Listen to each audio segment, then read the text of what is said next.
मानू न्याणियों जवान परणायन नथा। हर घर में ब टे टे चार चार न्याणियों जवान वेठियों आहिनि, उथारन नथा। को चवे तो बहानो करे तो मूं वटि ॾाज जा पैसा न आहिनि, को चवे तो मूंखे रिश्तो सुठो नथो मिले। पर ये सब सिर्फ बहाना ही आहिनि।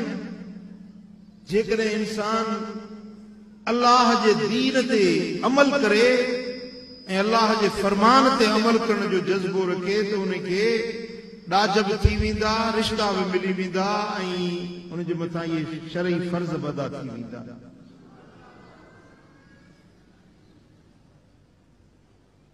अॼु ॼाणी वाणी निकाह खे महांगो बणायो वियो आहे।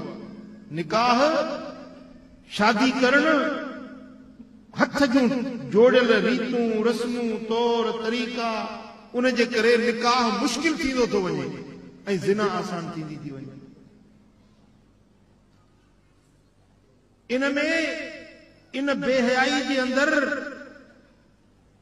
जेकी गुनहगार गुनाह कनि था उहे त हूअं ई गुनहगार आहिनि, पर जेकी असीं समाज जा माण्हू मुआशरे जा माण्हू असांजो बि इन बुराई में कुझु न कुझु हथ आहे।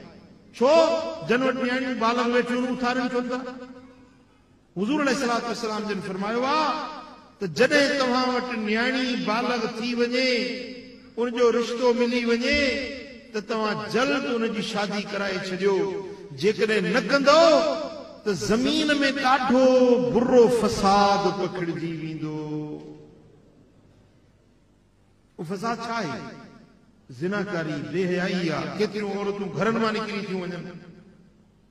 ॿियो त अॼुकल्ह घर घर में मोबाइल आहे, न्याणियुनि वटि मोबाइल फोन आहे। इहा बेहयाई जो रस्तो आहे, गुनाह जो रस्तो आहे मोबाइल फोन।